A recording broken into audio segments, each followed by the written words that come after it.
Bismillahirrahmanirrahim. Assalamualaikum warahmatullahi wabarakatuh. Waalaikumsalam. Hari ini saya kedatangan tamu sahabat lama, namanya Pak Dadang. Beliau ini aktif di bisnis. Bisnisnya apa? Pakaian anak. Pakaian anak online ya? Ya. Nah, online. Online. Nah, meskipun dalam kesibukannya bisnis online, dalam hal pakaian anak utamanya, tetapi sangat punya keinginan untuk belajar bahasa Arab. Dulu pernah belajar bahasa Arab, tapi pendekatan murni bahasa Arab. Nah, beberapa minggu yang lalu kesini, tapi ingin belajar bahasa Arabnya melalui pendekatan Al-Quran. Jadi Al-Quran terus dikaji secara pendekatan kebahasa-Araban. Nah, ini tentu saja pengalaman yang mungkin bisa bermanfaat buat yang lain. Nah, kita mau tanya, kenapa latar belakangnya kok mau belajar bahasa Arabnya nggak langsung ke tema-tema kebahasa Araban, tetapi langsung ke Al-Quran baru dibahas secara ilmu bahasa Arab. Mangga, Pak Dadang, kira-kira apa? Ya, terima kasih atas pertanyaannya. Saya ucapkan jazakumullah Kurang keras. Saya ucapkan jazakumullah khairan atas penerimaannya di tempat yang insya Allah diridhoi oleh Allah. Amin ya Allah ya Rabbal Alamin. Dan saya juga berterima kasih kepada Ustadz Asob yang dengan lapang menerima saya kembali gitu untuk belajar. Untuk belajar ya, dalam hal ini ya tentunya belajar bahasa Arab gitu ya. Ya. Belajar bahasa Arab. Nah, motivasi saya gitu ya untuk belajar bahasa Arab lewat pendekatan Al-Quran ya, tentunya ada beberapa hal yang saya pertimbangkan gitu ya. Ya.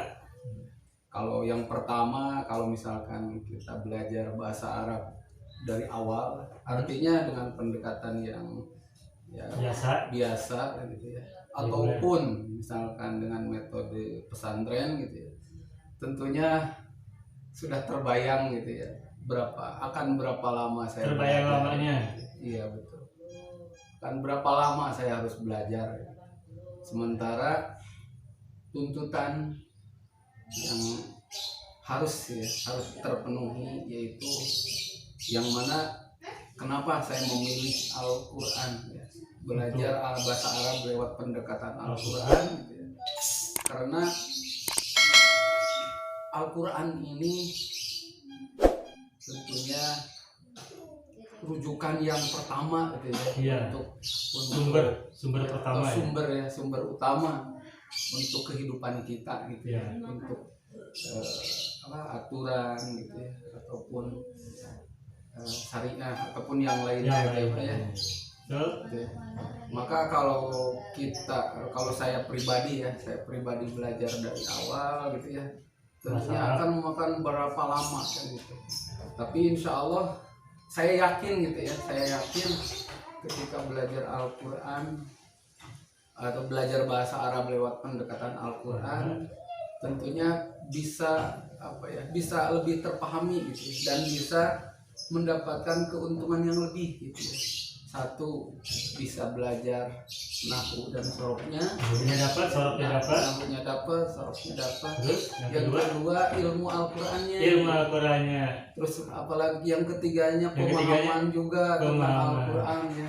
Terjemahan atau pemahaman terhadap Al-Quran tersebut gitu ya. Berarti 3 setidaknya ya, manfaat motivasi yang didapat kalau belajar bahasa Arab lewat pendekatan Al-Quran. Iya, betul. Pertama, ilmu nahwu sorofnya dapat. Dapat. Kedua, pemahaman Al-Quran juga dapat. Betul. Ketiganya, Al-Qurannya juga dapat gitu. Iya. Ya, 3. Ada lagi yang lain? Ya, tentunya yang paling saya idamkan adalah bagaimana kehidupan saya ini gitu ya, bisa sesuai dengan Al-Quran tersebut gitu ya. Insya Allah. Bismillah. Itu yang paling pokok gitu. Makanya ya tidak, dan mudah-mudahan jangan bosan lah gitu. Jangan Amin. bosan itu, Amin. terutama diri saya Ya, sendiri. di rumah harus terus dilakukan ya, biar berkembang gitu. Terus Nggak boleh berhenti. iya, tidak boleh berhenti terus gitu. Supaya tentunya cita-cita saya pribadi ataupun mungkin saja cita-cita yang lain ya untuk belajar Al-Qur'an ya, belajar bahasa Arab lewat pendekatan Al-Qur'an ini bisa terwujud gitu. Amin. Amin. Karena tidak ada lagi ya Pak ya. Apa kan? Tidak ada lagi panduan hidup ini gitu ya, Iya. kecuali hanya satu gitu ya, Al-Qur'an. Pertama Al-Quran, kedua Al-Qur'an, yang kedua hadis-hadis Nabi juga. itu. Nah, udah beberapa kali belajar bahasa Arab lewat pendekatan Al-Quran. Nah, terasa ada manfaatnya. Mungkin udah Al-Fatihah sudah kita pelajari. Sekarang udah masuk ke bahasa surat An-Nas 3 ayat. Iya. Dan hari ini kita akan belajar 3 ayat berikutnya insya Allah. Nah, terasa manfaat belajar bahasa Arab lewat pendekatan Al-Quran gimana tuh? Dengan bandingkan dulu ketika belajar bahasa Arab murni bahasa Arab itu sendiri. Untuk manfaatnya sendiri ya tentunya pertimbangannya memang kalau ya lihat usia ya. Yang paling pokok kan usia ya. Karena belajar Al-Qur'an itu tentunya orang yang belajar Al-Qur'an ataupun ingin belajar Al-Qur'an itu Ya, biasanya terdorong oleh rasa kesadaran diri kan gitu. ada yang bilang orang belajar bahasa Arab itu orang tergantung iman. Kalau imannya bagus akan belajar bahasa Arab. Kalau kurang iman nggak akan belajar bahasa Arab atau gitu. Ya mungkin diantaranya itu Ya. Ini dilandasi, kesadaran gitu. dilandasi oleh kesadaran gitu. Tidak ada yang nyuruh, tidak ada target di luar. Betul. Untuk kuliah misalnya enggak kan? Betul. Murni sendiri ya. Ya betul. Jadi memang pertama kesadaran ya, tentunya dengan kesadaran ini alhamdulillah gitu ya, saya sendiri baru sekitar beberapa minggu, mungkin sekitar 4 mingguan ya, atau 5 minggu ya, 5 minggu. 5 pertemuan lah gitu ya. Ya alhamdulillah, walaupun secara penguasaan nahwu sorofnya gitu ataupun pemahaman Al-Qur'an masih belum gitu ya, Ya. belum Mantap. mantap Ya. gitu ya, belum paham benar, tapi saya yakin gitu ya, ketika terus insya Allah akan terpahami. Terpahami. Dan sekarang juga ya alhamdulillah dengan ada beberapa materi tentunya penyampaian, tentunya diantaranya kayak kemarin di minggu yang kemarin pembahasan tentang Iya. tentang pemahaman ini Nah. Pak, pemahaman masalah rob sama ilah gitu ya. Perbedaan-perbedaan. Itu luar biasa kan gitu, luar biasa. Bagaimana seseorang itu bisa paham betul Iya. siapa rob, siapa Ilah. maliknya, Siapa siapa malik, ilah gitu ya. Oh iya, kemarin kan kita ngebahas tentang surat An-Nas ayat yang 1, 2 dan 3. Iya. Qul a'udzu birabbin nas, malikin nas, ilahin nas. Itu kita bahas secara ilmu dan nahwunya, ilmu nahwu dan sorofnya. Terus juga perbedaan makna antara Rabbun, Malikun dengan Ilahun. Iya. Malikun juga apa bedanya dengan Malikun dengan Malikun? Iya. Itu kan nggak dibahas dalam ilmu nahwu dan sorof, tapi dibahas dalam ilmu kebahasaan dari segi makna. Itu kan langsung kepada aplikasi pemahaman bahasa Arab lewat pendekatan Al-Quran. Jadi beda ya, terasa belajar bahasa Arab, murni bahasa Arabnya langsung dengan kaidah-kaidah yang kita mungkin sudah pernah dengar atau pernah pelajari, dengan pembelajaran langsung pendekatan Al-Quran aplikatif lewat pendekatan bahasa. Betul. Agak terasa berbeda ya. Sangat berbeda.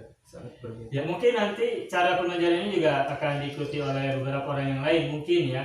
Karena kalau ini terasa manfaatnya positif, bagus, tentu saja bukan berarti belajar bahasa Arab secara ansih untuk murni belajar bahasa Arab secara teoritis itu tersendiri, ada bidangnya dan ada fokus yang harus dikuasai, tapi juga pembelajaran bahasa Arab lewat pendekatan Al-Quran khusus ke Al-Quran juga ada keunggulan tersendiri yang tidak didapatkan kalau kita belajar bahasa Arab secara pure bahasa Arab itu sendiri.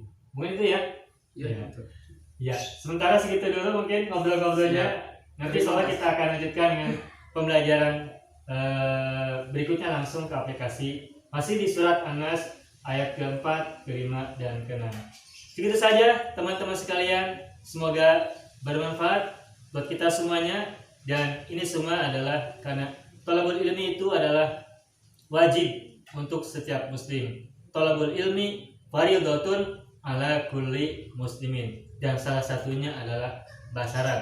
Karena bahasa Arab adalah alat untuk bisa memahami Al-Quran, dan tanpa bahasa Arab banyak kandungan Al-Quran yang tak mungkin terselami.